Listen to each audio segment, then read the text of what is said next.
दक्ष प्रजापति के 10,000 पुत्र, जो नारद मुनि के साथ उनका मिलन हुआ। नारद मुनि ने चंद मिनट, कुछ समय उन 10,000 बच्चों के साथ बिताए और उनको कुछ बातें कहीं।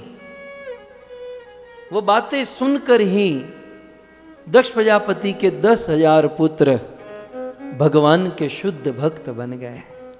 एक्चुअली वे 10 पॉइंट और कुछ नहीं, वो पजल थी, ये पहेलियां थी, लेकिन नारद जी ने इस प्रकार से कही कि जिसमें पूरे जीवन का दर्शन हो सकता है, हमारे जीवन का परिवर्तन हो सकता है। नारद जी ने कहा कि जब इस पृथ्वी का अंत ही नहीं जानते हैं, प्रथम प्रश्न ये था, इस पृथ्वी का अंत कहां है? हम और आप इस पृथ्वी का अंत नहीं जानते, तो इस पृथ्वी में रहने के लिए हम योग्य नहीं है, हमारी कोई हैसियत नहीं है कि हम इस धरती पर रहे, यदि इस धरती का अंत नहीं जानते हैं। अब पहले तो प्रश्न को समझना चाहिए कि धरती का अंत, पृथ्वी का अंत कहां है, इसका मतलब क्या है?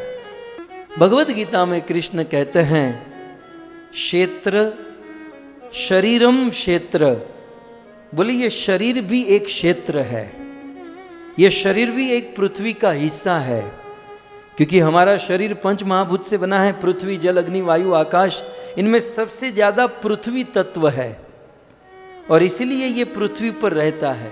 सो शरीर ही पृथ्वी का परिवर्तन है, पृथ्वी है। और प्रश्न यह है कि इस शरीर का अंत कहां है? कुछ लोग सोचते हैं कि बस 50, 60, 100 साल के बाद मर जाएंगे और शरीर का अंत हो जाएगा। नहीं, मृत्यु के बाद हमें दूसरा शरीर प्राप्त होगा, वह दूसरा शरीर छूटा, तीसरा शरीर, चौथा शरीर, पांचवा, छठा, मिलता जाएगा। पुनरपि जन्मम पुनरपि मरणम पुनरपि जननी जठरे शयनम, बार बार जन्म लेंगे, बार बार मरेंगे, तो फिर इसका अंत कहां है? अंत कहां है? जब इसका अंत ही नहीं जानते तो यहां हम कैसे रह सकते हैं? सबसे पहले ये जिज्ञासा करनी चाहिए। सो ये शरीर का अंत कहां है? कब तक ये शरीर प्राप्त होते रहेंगे? कब तक मरने के बाद दूसरा शरीर? जैसे भगवत गीता में कृष्ण कहते हैं कि वांसांसी जीर्णानि यथा विहाय नवानि गृह्णान्ति नरोपराणि, कपड़े पुराने हो जाने पर हम उसे त्याग देते हैं और फिर नया वस्त्र धारण करते हैं, ठीक उसी प्रकार शरीर जीर्ण हो जाने पर हम उसे त्याग देते हैं और फिर एक नया शरीर धारण करते हैं। और आवश्यक नहीं है कि मनुष्य का शरीर छूटा तो हम मनुष्य ही बनेंगे। अब जैसा जीवन जिया है, बंदर जैसा जीवन जिया तो मरने के बाद बंदर बनेंगे। भगवान सोचेंगे कि मनुष्य बन के क्या लाभ, बंदर ही बनो। हाँ? कुत्ते जैसा जीवन जिया तो मरने के बाद कुत्ता बनेंगे। बस खा पी कर मौज मारी तो मरने के बाद सूअर बनेंगे। बस जीवन में केवल परिश्रम ही किया तो भगवान कहेंगे आदमी क्यों बनता है, गधा बन जा, बैल बन जा, परिश्रम करो। तो मरने के बाद कोई दूसरा शरीर, कोई तीसरा शरीर, लेकिन ये शरीर का अंत कहां है? नारद जी का ये पहला प्रश्न था कि आखिर इस देह का अंत। और साथ ही साथ एक पॉइंट कह दूं, हमारे जीवन में हम प्रॉब्लम को चाहे कोई भी नाम और रंग दे दे कि भाई मुझे तो ये प्रॉब्लम है, मुझे तो ये प्रॉब्लम है, सबकी अलग अलग होती है ना, नाम अलग, रंग अलग, टाइप अलग, बाहर से रैपर अलग होता है, लेकिन इस दुनिया में प्रत्येक जीव की एक ही प्रॉब्लम है, सेम एक ही प्रॉब्लम है। वो प्रॉब्लम नहीं तो कोई प्रॉब्लम नहीं है। इस दुनिया में सभी प्रॉब्लम की जड़ एक ही है और वो है ये शरीर, ये देह। जब तक पंच महाभूत का ये शरीर, पंच महाभूत का ये देह है, तब तक प्रॉब्लम रहेगी, प्रॉब्लम से मुक्त नहीं हो सकते। तो कुछ लोग सोचते हैं इस देह को मार देंगे, सुसाइड कर लेंगे, आत्महत्या करेंगे तो दूसरा देह मिलेगा, प्रॉब्लम और बढ़ेगी, तीसरा देह मिलेगा और बढ़ेगी। देह का अंत कहां है? तो प्रथम प्रश्न ये था, भू क्षेत्र जीव अन्नम यत अनादि निज बंधनम तस्य कर्वाणम किम असत कर्म भीर भवेत। शरीर का अंत नहीं जानते तो इस दुनिया में और सब कर्म करके क्या लाभ, पहले ये जानो। शादी बाद में करो, नारद जी का कहना ये है। सभी प्रॉब्लम की जड़ ये शरीर है। मरने के बाद दूसरा शरीर, तीसरा शरीर मिलते रहता है। तो आखिर कब तक ये शरीर मिलेगा? फिर मैं वो दृष्टांत देता हूं ना, आप सब तो जानते हैं। एक राजा હતા અને રાજા બીમાર થયા, પછી તો બહુ એનો ઇલાજ કરે, વેદો આવે, લોકો આવે, એનો ઇલાજ થાય, પણ રાજાની બીમારી દૂર ન થઈ। ઘણા સમય પછી એક બહુ મોટા વૈદ આવે છે અને રાજાનો હાથ જોઈને કે મારી પાસે આનો ઇલાજ છે। શું? એ કે કોઈ સુખી માણસનો કુર્તો જો આ રાજાને તમે પહેરાવી દો, સુખી માણસનો કુર્તો પહેરાવી દો તો આ રાજાનો રોગ દૂર થાય। રાજાનો મંત્રી પ્રસન્ન થયો, વાહ, અમે તો ઘણા દિવસથી આ બધું વિચારતા હતા, કેમ અમારા રાજા ઠીક થાય।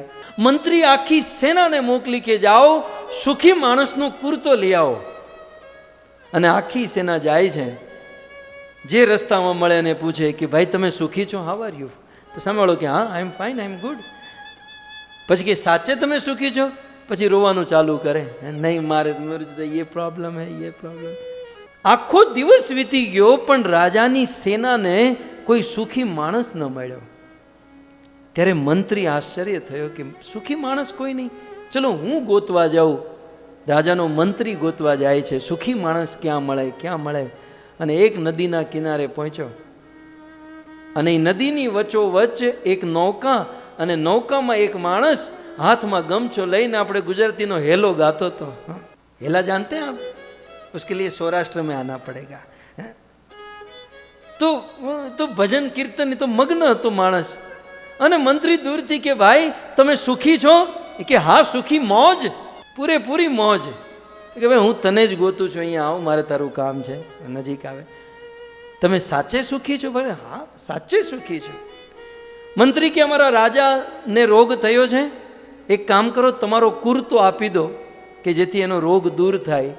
त्यारी माणस एटलुं ज बोल्यो कि मारी पासे कुर्तो नथी एटले तो हूँ सुखी छूं।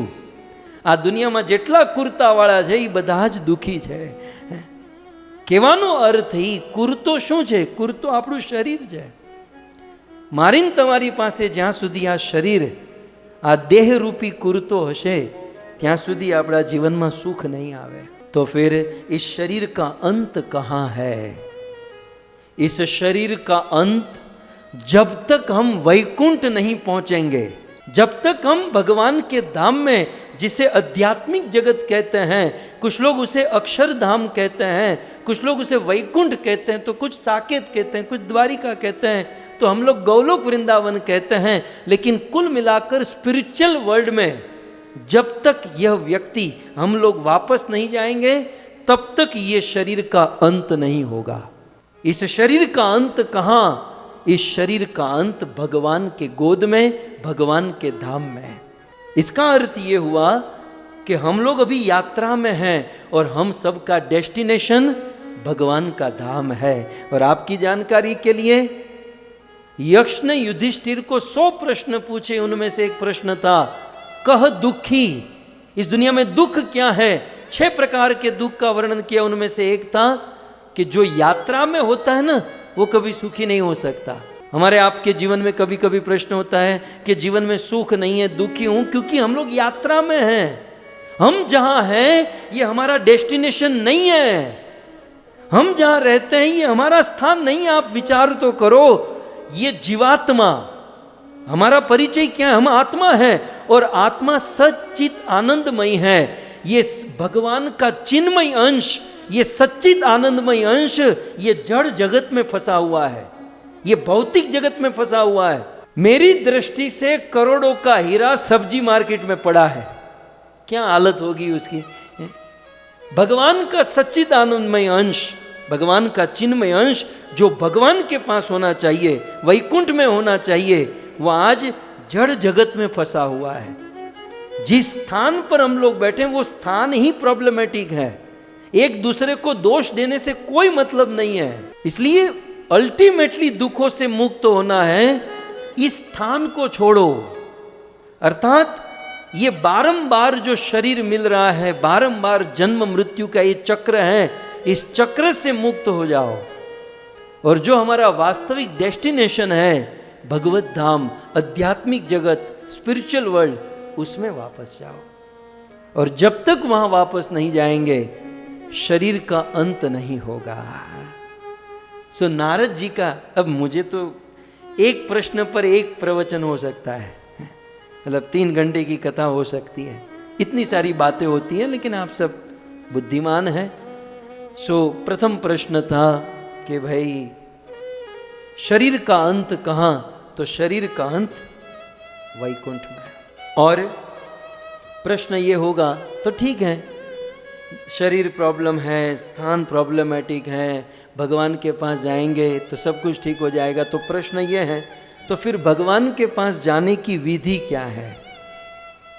एक ही विधि है, भगवान से प्रेम करें, भगवान की भक्ति करें।